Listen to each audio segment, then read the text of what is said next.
من الشیطان الرجیم بسم اللہ الرحمن الرحیم الحمد للہ الذی دل علی وجوب وجودہ افتقار الممکنات وعلى قدرته وعلمه احکام المصنوعات المتعالی عن تشابہ المتجانسات المنزہ بجلال قدسہ عن مجانست الناقصات۔ اللہ تبارک و تعالی نے حضرت انسان کو بڑی عزت دی ہے، احترام دیا ہے، اشرف المخلوقات بنایا ہے، خشکی اور طریق راستے اس کے لیے کھول دیے ہیں، پاک و پاکیزہ چیزیں حضرت انسان کے لیے پیدا کی گئی ہیں اور بہت ساری مخلوق پر حضرت انسان کو فضیلت دی گئی ہے۔ حضرت انسان خلیفۃ اللہ ہے اس زمین میں، حضرت انسان مکرم ہے، محترم ہے، معزز ہے اس زمین میں۔ حضرت انسان کے لیے پوری کائنات کو اللہ تبارک و تعالی نے مسخر بنایا ہے، مطیع بنایا ہے، عقل جیسی نعمت عطا کی ہے جس کے ذریعے اچھائی اور برائی کا یہ ادراک کر سکتا ہے، سمجھ سکتا ہے۔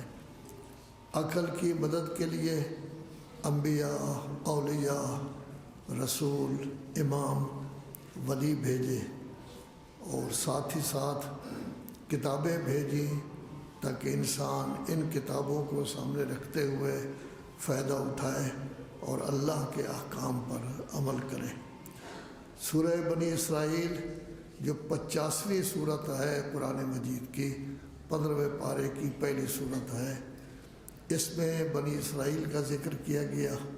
ان کو بھی اللہ تبارک و تعالی نے کتاب دی ہے، یہ کتاب بھی ان کے لیے ہدایت بھی ہے، یہ کتاب ان کے لیے رحمت بھی ہے۔ لیکن اللہ تبارک و تعالی نے ملت مسلمہ کے لیے جو کتاب بھیجی ہے وہ قرآن مجید ہے۔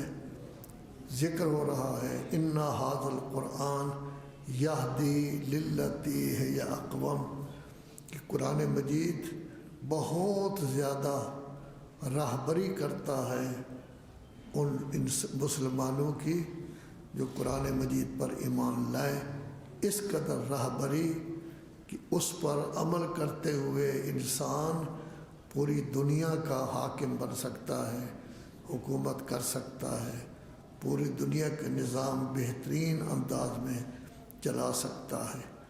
حضرت موسیٰ کی کتاب کے لیے یہ نہیں کہا گیا، لیکن قرآن مجید کے لیے کہا گیا ہے کہ یہ اقوم ہے۔ اقوام افعل التفضیل کا صیغہ ہے، قیام سے، قوم سے۔ جیسے رسول اعظم صلی اللہ علیہ وآلہ وسلم کو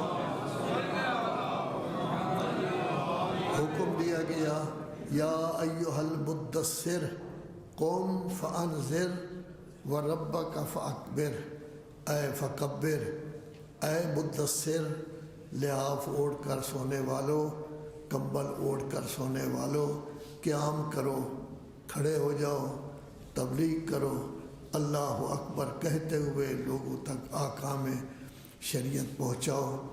یہ ہمارے لیے اللہ تبارک و تعالیٰ 24ویں پارہ میں ارشاد فرماتا ہے ان الذین قالوا ربنا اللہ، جو لوگ یہ کہیں گے کہ ہمارا رب اللہ ہے، ثم استقاموا، پھر اس پر پکے ہو جائیں، قائم رہیں، اس سے نہ ہٹیں، تتنزل علیہم الملائکہ، ملائکہ ان کے پاس آتے ہیں، کہتے ہیں آپ کے لیے کوئی خوف نہیں، آپ کے لیے کوئی حزن نہیں، اور آپ کو جنت کی خوشخبری ہو۔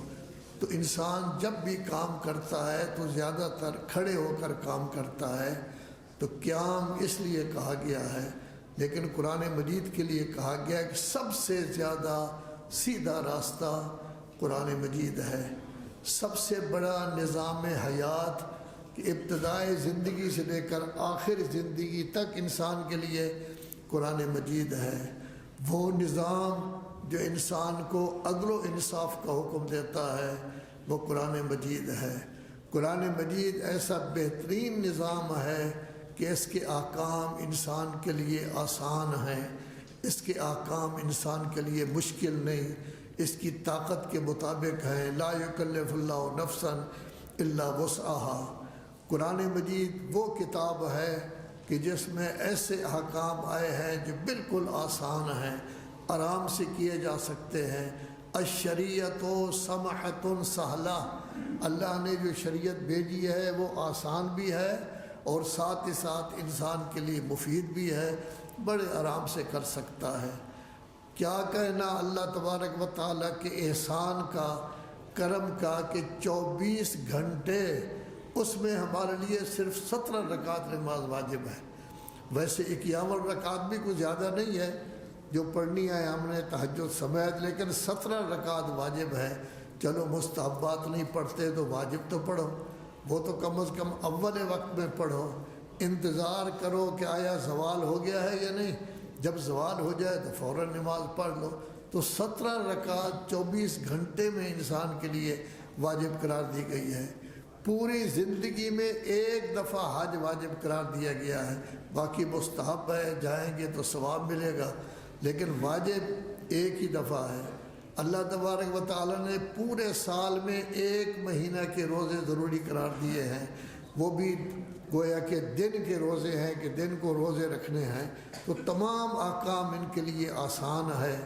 پرانے زمانے میں اگر کوئی چیز نجس ہو جاتی تو اس کو کاٹ کے پھینک دیتے تھے تو کپڑے بھی خراب ہو جاتے، باقی چیزیں بھی، لیکن آج ہمارے لیے حکم یہی ہے کہ پانی کے ساتھ اس کو دھو لو گے تو صاف ہو جائے گا۔ تو یہ نظام آسان بھی ہے، یہ نظام اچھا بھی ہے، یہ نظام پوری زندگی پر ہی حاوی ہے۔ اس نظام میں عدل و انصاف ہے، اس نظام میں کسی کا حق نہیں مارا جاتا۔ تو اتنا بڑا اچھا نظام اسلام کا اللہ تبارک و تعالی نے ہمیں دیا ہے، تو انسان کو چاہیے کہ اس نظام کے مطابق عمل کرے، اپنے عقائد قرآن مجید کے مطابق بنائے، اپنا اعمال قرآن مجید کے مطابق بنائے، تاکہ اس کو ہر معاملہ میں کامیابی ہو، کامرانی ہو۔ تو اللہ تبارک و تعالیٰ فرما رہا ہے ان ھذا القرآن، یہ قرآن رہبری کرتا ہے ان لوگوں کی جو اس کو اپنا رہبر سمجھے اور کل وہ اس کائنات کے مالک بن سکتے ہیں۔ اصل میں انسان کو جو عقل دیا گیا ہے، کہا گیا ہے اس عقل کے ذریعے سوچ کون سا کام تیرے لیے اچھا ہے، کون سا کام تیرے لیے برا ہے۔ جلدی نہیں کرنا چاہیے، جلد بازی شریعت پسند نہیں کرتی۔ شریعت کہتی ہے سوچ و بچار کرو، غور و خوض کرو کہ کون سا کام آپ کے لیے اچھا ہے، کون سا کام آپ کے لیے برا ہے۔ جو کام اچھا ہو وہ کریں۔ جب قرآن مجید کو راہبر سمجھ کر آپ اس کی ہدایت پر عمل کریں گے، اس کے حکم پر عمل کریں گے، تو اللہ تبارک و تعالیٰ فرما رہا ہے کہ مومنوں کو خوشخبری دی جا رہی ہے۔ وہ مومن جو عمل صالح کرتے ہیں ان کو بہت بڑا اجر اللہ تبارک و تعالیٰ کی طرف سے ملے گا۔ حضرت امام جعفر صادق علیہ السلام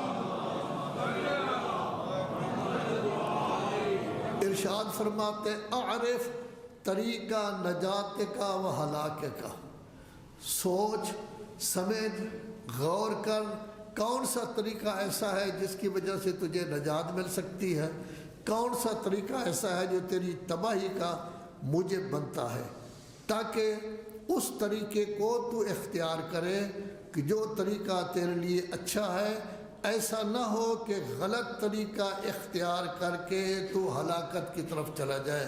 تو اس کے لیے جلد بازی نہیں، غور و خوض کرنا چاہیے کہ کون سا طریقہ میرے لیے اچھا ہے۔ ہو سکتا ہے تو یہ خیال کرے کہ اس میں میری نجات ہے، لیکن وہ طریقہ آپ کو غلط چیز کی طرف لے جائے۔ اسی لیے اللہ تبارک و تعالیٰ فرما رہا ہے کہ انسان بھی عجیب ہے، بعض اوقات برے کام کے لیے دعا کرتا ہے، بارگاہ رب العزت میں عرض کرتا ہے کہ خدایا مجھے اس میں کامیاب قرار دے۔ کام برا ہے، برائی کے لیے وہ دعا کر رہا ہے کہ یا اللہ اس میں مجھے کامیاب قرار دے۔ غلط کام کے لیے دعا کر رہا ہے کہ یہ مجھے کامیاب قرار دے۔ یہ اس کی جلد بازی ہے، سمجھتا نہیں، سوچتا نہیں، غور و فکر نہیں کرتا کیا چوری میں کامیابی کے لیے دعا کر رہا ہے؟ ڈاکے مارنے میں کامیابی کے لیے دعا کر رہا ہے؟ غبن کرنے میں کامیابی کے لیے دعا کر رہا ہے؟ نہیں نہیں، یہ دعائیں نہیں کرنی چاہیے، یہ تو غلط کام ہے۔ غلط کام ہوتے ہیں، پھر اللہ سے تو طلب کر رہا ہے کہ تجھے اس میں کامیابی قرار دے۔ وَيَدْعُ الْإِنسَانُ بِالشَّرِّ دُعَاءَهُ بِالْخَيْرِ، اس کو تو چاہیے اچھائی کی دعا مانگے، لیکن وہ برائی کی دعا مانگ رہا ہے۔ وہ یہ کہہ رہا ہے کہ یا اللہ مجھے اس میں کامیاب قرار دے۔ یہ کیوں کر رہا ہے؟ وَكَانَ الْإِنسَانُ عَجُولًا، جلد باز ہے، سوچتا نہیں، سمجھتا نہیں، جو ذہن میں آتا ہے کر گزرتا ہے، پھر بعد میں ندامت ہوتی ہے، پشیمانی ہوتی ہے کہ مجھے یہ کام نہیں کرنا چاہیے تھا، میں نے یہ کیوں کام کیا ہے میں نے۔ تو اسی لیے کہا گیا ہے سوچ سمجھ غور و فکر کر، کون سی چیز آپ کے لیے مناسب ہے، کون سی چیز آپ کے لیے مناسب نہیں ہے، جو مناسب ہو آپ کے لیے مفید ہو وہ کام کر، اس کی دعا مانگ، اس کے لیے اللہ سے رحمت طلب فرما، اس کے لیے کامیابی طلب فرما۔ لیکن جو غلط کام ہے اس کے لیے کبھی کامیابی تجھے طلب نہیں کرنا چاہیے۔ لذا قرآن مجید سورہ معارج میں کہا گیا ان الانسان خلق ہلوعا اذا مسہ الشر جزوعا واذا مسہ الخیر منوعا الا المصلین الذین هم فی صلاتهم دائمون، جس میں کہا گیا انسان حریص پیدا کیا گیا ہے، حرص کرتا ہے، لالچ کرتا ہے، طمع کرتا ہے، جب کبھی بیماری آ جاتی ہے روتا ہے، چیختا ہے، چلاتا ہے، جزع فزع کرتا ہے۔ اللہ تبارک و تعالی جب چیزیں دے دیتا ہے، مال دے دیتا ہے، دولت دے دیتا ہے، پھر وہ اچھے کاموں سے رک جاتا ہے، چھوڑ دیتا ہے، غلط کاموں کی طرف چلے جاتا ہے۔ یہ سب غلط کام ہے کہ جب کوئی تکلیف ہو تو اس وقت جزع فزع کرے، اچھائی ہو تو اللہ سے دور ہو جائے۔ کیوں ہوتا ہے؟ اس لیے کہ دنیا دار بن گیا ہے، دنیا کے پیچھے لگ گیا ہے۔ کس شخص کے لیے دولت اچھی چیز ہے؟ ان لوگوں کے لیے اچھی ہے الا المصلین، جو باقاعدہ بارگاہ رب العزت میں حاضر ہوتے ہیں، نمازیں پڑھتے ہیں، عبادتیں کرتے ہیں، اللہ تبارک و تعالیٰ کی بارگاہ میں دعائیں کرتے ہیں، اچھائی طلب کرتے ہیں۔ ان کے لیے مال و دولت بھی ہو تو مال و دولت وہ خود اپنے اوپر بھی خرچ کرتے ہیں، بچوں پر بھی خرچ کرتے ہیں، غرباء و فقراء پر بھی خرچ کرتے ہیں، یہ ان کے لیے اچھا ہوتا ہے۔ لیکن جو لوگ نمازی نہیں ہیں، اللہ کے ساتھ ان کا تعلق نہیں، اللہ کے ساتھ ان کا رابطہ نہیں، ہمیشہ نماز نہیں پڑھتے، اس طرح کے لوگ غلط کاریوں کی طرف چلے جاتے ہیں۔ جب بھی کبھی اس کو مال و دولت زیادہ مل جائے اتنا نیکیاں چھوڑ دیتے ہیں، عبادتیں چھوڑ دیتے ہیں، نمازیں چھوڑ دیتے ہیں۔ وہ کہتے ہیں نمازیں تو غریب لوگ پڑھتے ہیں جن کو ضرورت ہو، ہمیں تو کسی قسم کی ضرورت نہیں ہے۔ تو اللہ تبارک و تعالیٰ فرماتا ہے اللہ کے سامنے جھکو، جتنا جھکتے جاؤ گے اتنا اللہ تمہیں بلند کرتا جائے گا، اور اگر تکبر کرو گے، غرور کرو گے، اللہ کے سامنے نہیں جھکو گے تو پھر ذلت کی گہرائیوں میں ایسے گر جاؤ گے کہ کبھی اس سے نکل جو ہے وہ نہیں سکتے۔ تو اللہ تبارک و تعالیٰ سمجھا رہا ہے کہ قرآن جیسی کتاب میں نے تمہیں دی ہے، اس کتاب میں غور و فکر کرو، اس کتاب میں دیکھو، اس کو پڑھو، اس کا ترجمہ پڑھو، سوچنے کی کوشش کرو اللہ تبارک و تعالیٰ مجھ سے کیا چاہتا ہے، اللہ تبارک و تعالیٰ کیا چیز طلب کر رہا ہے۔ اللہ کی رحمت طلب کرو، ایسے کام کرو جن کی وجہ سے اللہ کی رحمت ہو، ایسی نیکیاں کرو جس کی وجہ سے اللہ کی رحمت ہو، اللہ تبارک و تعالیٰ کی حمد و ثنا کرو، تعریف کرو اللہ کی، شکر ادا کرو اللہ کا، نعمتوں پر شکر ادا کرو، اور زیادہ تمہیں ملے گا، اور مال میں اضافہ ہو جائے گا، اور نیکیوں میں اضافہ ہو جائے گا۔ جتنا اللہ کی طرف متوجہ ہوتے جاؤ گے، اللہ کی طرف جھکتے جاؤ گے، اتنے ہی انسان کے لیے کامیابی و کامرانی ہوگی۔ لیکن اس کے لیے یہی ہے کہ جو عقیدہ ہے آپ کا اس عقیدہ کے مطابق عمل ہو، خالی عقیدہ کام نہیں دیتا۔ ہم یہ کہیں کہ اللہ وحدہ لا شریک ہے، تمام قوتوں کا مالک ہے، اس کے سامنے جھکے نہیں، اس عقیدے کا کوئی فائدہ نہیں۔ ہم کہیں رسول اعظم صلی اللہ علیہ وآلہ وسلم تمام انبیاء کے سردار ہیں، خاتم الانبیاء ہیں، ان کی اتباع نہ کریں تو اس کا کوئی فائدہ نہیں۔ قل ان کنتم تحبون اللہ، اصل مومن کی نشانی ہے اللہ کے ساتھ محبت۔ والذین آمنوا اشد حبا للہ، جو مومن ہوتے ہیں ان کو سخت ترین محبت ہوتی ہے اللہ کے ساتھ، ہر چیز کو چھوڑ سکتے ہیں، اللہ کو نہیں چھوڑتے، اللہ کے ساتھ محبت ہوتی ہے۔ لیکن اللہ فرماتا ہے کہ اگر میری محبت کا دعویٰ ہے، میرے حبیب ان سے کہہ دو ان کنتم تحبون اللہ، اگر اللہ کی محبت کا دعویٰ ہے تو دعویٰ میں سچے کب ہوگے؟ فاتبعونی، میری پیروی کرو، میری اتباع کرو، رسول اللہ کی پیروی کرو گے، اتباع کرو گے، اس کے حکم کے مطابق عمل کرو گے، اپنی زندگی کو ان کے فرمان کے مطابق ڈھالو گے تو سمجھا جائے گا اللہ کی محبت تمہارے دل میں ہے۔ اور اگر یہ نہیں کرو گے تو اللہ تبارک و تعالیٰ کی محبت تمہارے دل میں نہیں ہے۔ ان کنتم تحبون اللہ فاتبعونی یحببکم اللہ، جب میری اتباع کرو گے تو اللہ کے محبوب بن جاؤ گے، اللہ تبارک و تعالیٰ تمہارے گناہ بخش دے گا، اللہ تمہارے اجر میں اور اضافہ کرے گا۔ تو گویا در حقیقت عقیدہ اور عمل یہ دونوں اکٹھے ہوں تو کامیابی ہے، اگر اکٹھے نہ ہوں تو ایسی صورت میں کبھی کامیابی نہیں ہوتی۔ ہم مریض ہو گئے، کوئی آدمی ہمیں ڈاکٹر دوائی دیتا ہے، ہم جگہ جگہ تعریف کرتے ہیں دوائی کی، بہت اچھی دوائی ہے، بڑی بہترین دوائی ہے، جو بھی اس کو استعمال کرتا ہے فوراً ٹھیک ہو جاتا ہے، صحت و سلامتی اس کو مل جاتی ہے، لیکن ہم اس دوائی کو استعمال نہیں کرتے، تو تعریف سے تو کوئی فائدہ نہیں ہوگا، تعریف کی وجہ سے تو ہم کامیاب نہیں ہوں گے، تعریف کی وجہ سے تو بیماری دور نہیں ہوگی، بیماری تب دور ہوگی جب اس کو استعمال کرو گے۔ اللہ کے سامنے جھکنا ضروری ہے، لیکن اللہ کی عبادت کے لیے اگر ہم نہیں آتے تو کوئی فائدہ نہیں ہے۔ صرف عقیدہ فائدہ نہیں دیتا، عقیدہ کے ساتھ ساتھ عمل ہو۔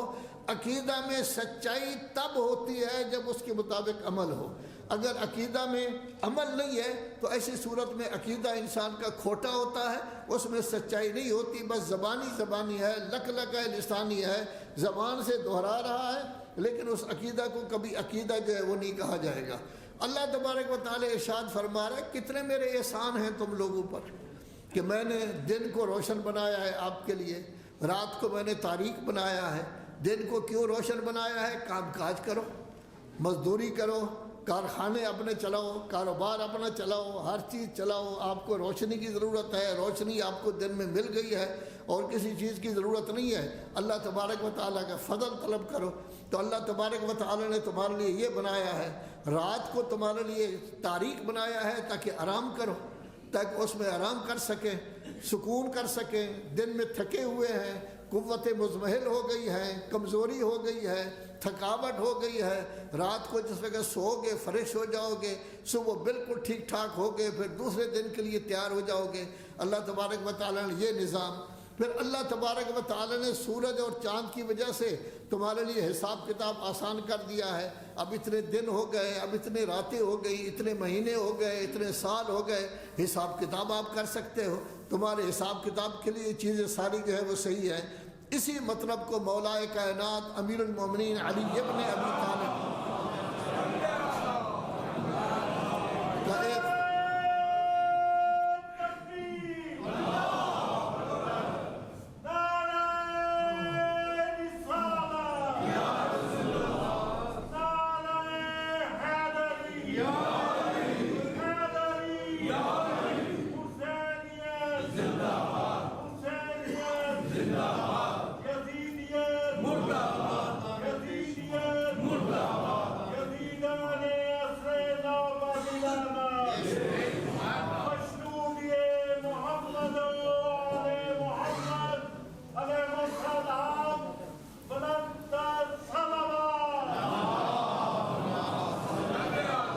مشہور ترین خطبہ ہے مولا کائنات کا، جس کو خطبہ اشباع کہتے ہیں۔ اس میں مولا فرما رہے ناز البلاغہ میں وَجَعَلَ شَمْسَهَا آیَةً مُبْصِرَةً لِنَهَارِهَا، اللہ تبارک و تعالی نے سورج کو ایک نشانی بنایا ہے تاکہ آپ کے لیے نشانی بن جائے کہ دن آ گیا ہے۔ اب یہ دن اپنی جگہ پر گویا کہ کیا ہے، روشن ہے۔ اور جہاں تک قمر کا تعلق ہے، چاند کا تعلق ہے، اس کو نشانی بنایا ہے کہ اب دن ختم ہو گیا ہے، اب رات آپ کے لیے آ رہی ہے۔ پھر وَأَجْرَاهُمَا، اور ان کو جاری کیا ہے فی مناقل مجراہا، ان کا باقاعدہ مجرا معین ہے، سورج کس طرح چل رہا ہے، چاند کس طرح چل رہا ہے، تاکہ انسان یہ سمجھ سکے کہ دن کس طرح ہو رہا ہے، رات کس طرح ہو رہا ہے، دن اور رات کے درمیان گویا کہ تمیز ہو جائے، وہ سمجھ جائے۔ لِيَعْلَمَ عَدَدَ السِّنِينَ وَالْحِسَابِ، تاکہ اس کو سالوں کا بھی پتہ چل جائے، حساب کا بھی پتہ چل جائے، بے مقادیرہا، ان کے چلنے کی وجہ سے۔ تو گویا چاند اور سورج یہ دن اور رات کی علامت ہیں، ان سے انسان سالوں کا حساب لگا سکتا ہے، ان چیزوں کا حساب لگا سکتا ہے، تاکہ انسان کا تمام کام منظم ہو۔ اسی لیے مولا کائنات امیر المومنین علی ابن ابی طالب 20 ماہ رمضان کو وصیت کر رہے ہیں۔ اس میں وصیت میں پہلا کلمہ کہتے اتقوا اللہ۔ اتقوا اللہ کا مطلب کیا ہوتا ہے؟ پرہیزگار بن جاؤ، اللہ کے بندے بن جاؤ، انسان بن جاؤ، اللہ کے احکام پر عمل کرو، جیسے اللہ کا حکم ہے اس کے مطابق زندگی بسر کرو، شریف انسان بن جاؤ، اچھے انسان بن جاؤ، بیبے انسان بن جاؤ۔ وَنَظْمِ أَمْرِكُمْ، اپنے معاملات کو منظم رکھو، اس طرح کہ آپ کا ایک منٹ ضائع نہ ہو، ہر منٹ آپ کا کسی نہ کسی کام میں لگے، وقت جو ہے وہ ضائع نہیں ہونا چاہیے۔ اگر انسان کبھی دیکھنا چاہتا ہے کہ میرے پاس وقت ہے یا نہیں، ایک کاغذ لے لے، 24 گھنٹے کے لیے یہ کرے، جو کام بھی وہ کر رہا ہے اس پر لکھتا جائے کہ فلاں دوست کے ساتھ میں اتنی دیر بیٹھا رہا، گپے ہانکتا رہا، اتنی دیر میں سویا رہا، اتنی دیر میں نے کھانا کھایا ہے، اتنی دیر میں نے پانی پیا ہے، اتنی دیر فلاں کی ملاقات کے لیے گیا ہوں، اتنی دیر میں نے کتاب کا مطالعہ کیا ہے، اتنی دیر میں نے نمازیں پڑھی ہے، ہر چیز کا باقاعدہ لکھتا جائے۔ تو 24 گھنٹے کے بعد اس وقت دیکھے اس کو کہ صبح سے لے کر شام تک میں نے کیا کیا ہے، تو پتہ چلے گا کہ اصل کام بہت کم ہے، ویسے فضولیات جو ہے وہ بہت زیادہ ہیں۔ 17-18 گھنٹے فضولیات میں گزر جاتے ہیں اور اصل کام جو ہے بہت کم ہوتے ہیں۔ یہ ہوتا ہے انسان کا اپنا محاسبہ کرنا۔ مولا کائنات امیر المومنین علی ابن ابی طالب تو فرماتے ہیں کہ جب رات کو بستر پر سو، اسی وقت محاسبہ کر لو، آپ کا حساب کتاب اپنا کر لو، محاسبہ کر لو کہ صبح سے لے کر شام تک کیا کیا ہے۔ چند سیکنڈوں میں پورا دن آپ کے سامنے آ جائے گا، کتنے اچھے کام کیے ہیں، خدا نخواستہ کوئی غلط کام بھی کیا ہے یا نہیں کیا، فضول وقت کتنا صرف کیا ہے، تو پتہ چلے گا فضول وقت زیادہ صرف ہوتا ہے، اچھے کاموں میں وقت جو ہے وہ صرف کم ہوتا ہے۔ وَنَظْمِ أَمْرِكُمْ، اپنے معاملات کو منظم کرو۔ اور اس کے ساتھ ساتھ فرمائے اللہ فی القرآن، آگاہ رہو، اللہ تبارک و تعالیٰ کو مانو، اس کے قرآن کا خاص خیال رکھو۔ ایسا نہ ہو کہ دوسرے لوگ سبقت لے جائیں، وہ قرآن کو زیادہ سمجھیں اور آپ لوگ پیچھے رہ جائیں۔ قرآن اللہ کا کتاب ہے، اللہ کا دین ہے، قرآن ستون ہے دین کا، اس کی طرف توجہ کرو، اس کو پڑھو، اس کو سمجھنے کی کوشش کرو۔ آپ اگر دیکھیں تو غیر مسلم لوگ قرآن مجید کو پڑھ کر مسلمان ہو جاتے ہیں، لیکن جہاں تک مسلمان ہیں وہ بیچارے یہی کرتے ہیں کہ شروع کے ساتھ قرآن مجید پڑھا جائے، بس سمجھتے نہیں ہیں کہ قرآن کیا کہہ رہا ہے، قرآن نہیں۔ نتیجہ یہ ہے کہ اس کو قرآن کو فائدہ نہیں پہنچا رہا، قرآن سے کوئی فائدہ حاصل نہیں کر رہے، اپنا وقت اسی طرح صرف کر دیتے ہیں۔ کبھی قرآن کو گواہی کے لیے وہ لے آتے ہیں، جھوٹی گواہی، کبھی قرآن کو دلہا کو نیچے گزارتے ہیں، کبھی قرآن سے یورپ کو جا رہا اور نیچے گزارتے ہیں، اس طرح کے کام کرتے ہیں، لیکن قرآن مجید سے فائدہ نہیں اٹھاتے۔ یہ نہیں دیکھتے کہ قرآن مجید کیا کہہ رہا ہے کیا نہیں۔ یہ تمام فوائد ہیں جو انسان حاصل کرتا ہے۔ اصل تو یہ ہے کہ قرآن مجید ہمیں کیا کہتا ہے، قرآن مجید ہمیں کس طرح متوجہ کرتا ہے کہ آپ نے یہ کام کرنا ہے۔ یہ اس کے لیے غور و خوض کی عادت ہونی چاہیے۔ ایک سطر آدمی پڑھے، اس میں 5 منٹ غور و خوض کر لے، فکر کر لے، صرف 5 منٹ فکر کر لے کہ اللہ کیا فرما رہا ہے، اللہ کیا حکم دے رہا ہے، اللہ کا آرڈر کیا ہے، اللہ کیا پیغام دے رہا ہے۔ جو پیغام دے رہا ہے اللہ اس کے مطابق انسان چلے۔ اگر یہ کرتا رہے تو اس کا فائدہ یہ ہوگا کہ پیغام لینے کے بعد جو دعا بارگاہ رب العزت میں ہاتھ کھڑے کر کے کرے گا، چند دنوں میں وہ دعا بھی قبول ہو جائے گی، چونکہ قرآن ہدایت بھی ہے، قرآن نور بھی ہے، قرآن شفا بھی ہے، قرآن روشنی بھی ہے، قرآن زندگی کا سبب بھی ہے، قرآن مجید کی وجہ سے ہی ہماری زندگی ہے۔ جتنا قرآن مجید اور اہل بیت کے ساتھ لو لگائیں گے اتنی ہماری زندگی ہوگی۔ اہل بیت اور قرآن کے فرامین سے جتنے دور ہوں گے اس وقت زندگی ہے برائے نام، لیکن حقیقت میں زندگی نہیں، وہ موت ہے۔ تو غور و خوض کرنا یہ بہت زیادہ ضروری ہے۔ اسی لیے رسول اعظم صلی اللہ علیہ وآلہ وسلم فرماتے ہیں انما اہلک الناس العجلہ، جلد بازی انسان کو ہلاک کر دیتی ہے۔ ولو ان الناس تثبتوا لم یہلک احد، اگر لوگ جو ہے وہ غور و خوض کریں، فکر کریں، سمجھ کر چلیں، اپنے آپ کو دیکھیں کہ ہم نے کیا کرنا ہے کیا نہیں کرنا، غور و فکر کے بعد سوچ سمجھ کے بعد کام کریں تو کبھی وہ ہلاک نہیں ہوں گے۔ حضرت امام جعفر صادق علیہ السلام فرماتے ہیں اگر سلامتی چاہتے ہو تو غور و فکر کرو، اگر سلامتی چاہتے ہو تو سوچ و بچار کرو، جو کام کرنا ہے پہلے اس کے لیے سوچ و بچار کرو۔ جلدی کرو گے تو ندامت ہوگی، پشیمانی ہوگی، خراب ہوں گے، معذرت کرتے رہیں گے، سب کچھ کرتے رہیں گے، لیکن سوچ اگر آپ کی ٹھیک ہوگی تو ایسی صورت میں آپ کے لیے لامحالہ جو ہے وہ یہ ہوگی۔ رسول اعظم صلی اللہ علیہ وآلہ وسلم فرماتے ہیں سوچ و بچار کا مادہ جلدی نہ کرنا، آرام سے کام کرنا، غور و خوض کرنا، یہ الہی توفیق سے ہوتا ہے۔ جلدی جو ہے وہ در حقیقت شیطان سے ہوتی ہے۔ تو ایسی صورت میں انسان کو چاہیے کہ جب بھی کوئی کام کرنا چاہے سوچ و بچار کرے، کسی سے مشورہ کرنا ہے مشورہ کر لے، اتنا سوچ و بچار کرے اسے پتہ چلے کہ فلاں کام میرے لیے مفید ہے وہ کرے۔ جس کام کے بارے میں پتہ چلے کہ وہ ایک میرے لیے مفید نہیں ہے اس کام کو وہ نہ کرے۔ تو تأنی اللہ کی طرف سے ہے، سوچ و بچار اللہ کی طرف سے ہے، تاخیر سے کام کرنا اور سوچ و بچار کر کے کرنا اللہ کی طرف سے ہے۔ جلد بازی یہ ندامت ہوگی، پریشانی ہوگی، کل معذرت کرنی پڑے گی، یہ در حقیقت سارے کا سارا شیطان کی طرف سے یہ ہوتا ہے۔ تو اللہ تبارک و تعالیٰ نے یہ تمام نعمات انسان کے لیے پیدا کی ہیں۔ دن کو پیدا کیا ہے تاکہ روشنی ہو، اللہ کے فضل کو طلب کرے اور سالوں کا حساب کر سکے۔ رات کو پیدا کیا ہے اس لیے کہ آرام کر سکے، لیکن ہم اگر راتوں کو جاگتے رہیں اور دن کو سوتے رہیں تو یہ الہی زندگی نہیں ہوگی، یہ اپنی مرضی کی گویا کہ زندگی ہوگی۔ الہی زندگی یہ ہے کہ انسان صبح صبح باقاعدہ ناشتہ کرے، ناشتہ انسان کے بدن کے لیے میخ کا کام دیتا ہے، مغرب سے پہلے کوشش کرے کھانا کھا لے تاکہ نماز پڑھنی ہے، کوئی کام کرنا ہے تو کھانا ہضم ہو جائے، 9 ساڑھے 9 بجے سو جائے، تہجد کے لیے اٹھے، نماز پڑھے، پھر نماز واجب پڑھے، نماز واجب کے بعد اگر تھوڑا سا آرام کرنا چاہتا ہے کرے، پھر اس کے بعد ناشتہ کرے اور ناشتے سے کام۔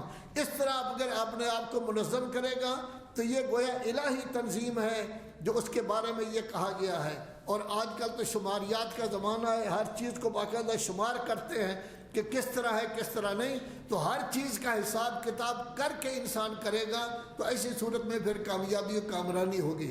ہم تو اتنے بھولے بادشاہ ہیں، اگر کسی سے پوچھا جائے بتائیں کہ شیعہ حضرات کی پورے پاکستان میں کتنی مسجدیں ہیں وہ بھی ہمیں پتہ نہیں، ہم سے پوچھا جائے کتنے امام باڑے ہیں وہ بھی پتہ نہیں، کتنی جگہ مجالس ہوتی ہیں وہ پتہ نہیں ہے۔ اکثر لوگوں کو یہ بھی پتہ نہیں ہے کہ مدارس کتنے ہیں، دینیات سینٹر کتنے ہیں۔ اگر ان چیزوں کا پتہ ہو تو پھر انسان کو پتہ چلتا ہے دین کتنا ہے میرا، ایمان کتنا ہے میرے پاس، اسلام کتنا ہے، کتنے ہمارے مراکز ہیں جن کی وجہ سے ہم جو ہے وہ چل رہے ہیں۔ یا انسانوں کو یہ پتہ ہو کہ ہمارے سکولوں میں کتنے بچے پڑھتے ہیں، کالج میں کتنے پڑھتے ہیں، یونیورسٹی میں کتنے پڑھتے ہیں، آیا علم ہے قوم میں، آیا قوم میں علم پھیل رہا ہے، قوم کے بچے عالم بڑھ رہے ہیں، یا اسی طرح ہم وقت ضائع کر رہے ہیں۔ میں نے پہلے بھی ذکر کیا تھا، ایک جنرل صاحب جو رہے ہیں انٹیلیجنس میں، وہ کہتے ہیں صرف 14% ہمارے بچے پڑھتے ہیں، صرف 14%، باقی کتنے بچ گئے؟ 86% جو ہے ہمارے پھر رہے ہیں، کوئی کام نہیں، کچھ نہیں، ساری رات جاگتے ہیں، لڑکوں کے ساتھ پھر رہے ہیں، یہ صرف 14%۔ اگر کسی قوم میں علم صرف 14% ہے تو کچھ بھی نہیں ہے، وہ قوم تو گویا زندہ تو نہیں کہلا سکتی، وہ قوم تو مردہ ہوگی۔ زندہ قوم وہ ہوتی ہے جس کے پاس علم ہو، جس کے پاس فضل ہو، علم کی دولت جس کے پاس ہو۔ علم ہی انسان کو کامیاب کرتا ہے، علم ہی انسان کو ترقی یافتہ بناتا ہے، علم ہی انسان کے اندر نور پیدا کرتا ہے، علم جہالت کو دور کرتا ہے، علم تاریکی کو دور کرتا ہے۔ اگر ہم 14% پڑھتے ہیں تو پھر گویا کہ کچھ نہیں کر رہے۔ لذا انسان کو غور و خوض کرنا چاہیے، جتنے کام ہم کر رہے ہیں کس سے قوم کو ترقی ہو رہی ہے، کس سے قوم تنزلی کی طرف جا رہی ہے۔ تنزلی کے کام ہمیں چھوڑ دینے چاہیے، وہ کام کرنے چاہیے جن میں ترقی ہو رہی ہو، جن میں کامیابی ہو رہی ہو۔ ہمیں پتہ ہو کہ ہماری قوم کتنی ترقی کر رہی ہے، ہمیں پتہ ہو کہ ہماری قوم کتنا آگے جا رہی ہے، ہمیں پتہ ہو کہ ہماری قوم کتنی ترقی یافتہ ہے۔ خود ملت مسلمہ آیا ترقی یافتہ ہے؟ کوئی ترقی یافتہ نہیں ہے۔ ملت مسلمہ بیچاری ہے، ملت مسلمہ مظلوم ہے، ملت مسلمہ جو ہے وہ ایسی ہے کہ سوائے لوگوں سے مانگ کے کھانے کے اور کچھ بھی نہیں ہے۔ آج فلاں سے قرض لے رہے ہیں، فلاں سے قرض لے رہے ہیں، قرض سے ہم خوش ہوتے ہیں جو ہمارے سر پر ہوتا ہے، اس کا سود بھی دینا پڑتا ہے، منفعت بھی دینی پڑتی ہے، پھر وہ ہمارے لیے مصیبت بن جاتا ہے۔ خوشی ہوتی ہے ہم نے اتنا قرض لے لیا۔ قرض کی زندگی بھی کوئی زندگی ہوتی ہے؟ کسی سے مانگ کے کھانا یہ بھی کوئی زندگی ہے؟ اصل تو یہ ہے کہ مسلمان قوم ایسی ہو جو لوگوں کو قرض دے۔ یہ اس وقت تھا آج سے 400 سال پہلے جب مسلمان سپر طاقت تھے۔ اب تو مسلمان بیچارے ہیں، اب تو مسلمان اتنے بیچارے ہیں کہ ہمارے ملک کی تو اپنی زبان ہی نہیں ہے۔ ہر ملک کی اپنی زبان ہے۔ سری لنکا چھوٹا سا ملک ہے، اس کی زبان ہے۔ اسرائیل چھوٹا سا ملک ہے، 6000 سال پہلے کی زبان ہے۔ انڈیا کی زبان بھی بڑی پرانی ہے، لیکن ہم ہیں، ہماری زبان نہیں۔ ہم انگریزی کتابیں ہیں، اسی کو پڑھ رہے ہیں، سب کچھ کر رہے ہیں۔ کیا انسان اپنی زبان کے بغیر ترقی کر سکتا ہے؟ اگر ایسا ہوتا تو ساری دنیا صرف انگریزی سیکھتی، اپنی زبانیں چھوڑ دیتے، لیکن ساری دنیا وہ اپنی اپنی زبانیں رکھتی ہے، لیکن ہم بیچارے ہیں، ہماری کوئی کل سیدھی نہیں ہے۔ جب کل سیدھی نہیں ہے، ہم ترقی کس طرح کریں گے؟ کامیابی کس طرح ہوگی؟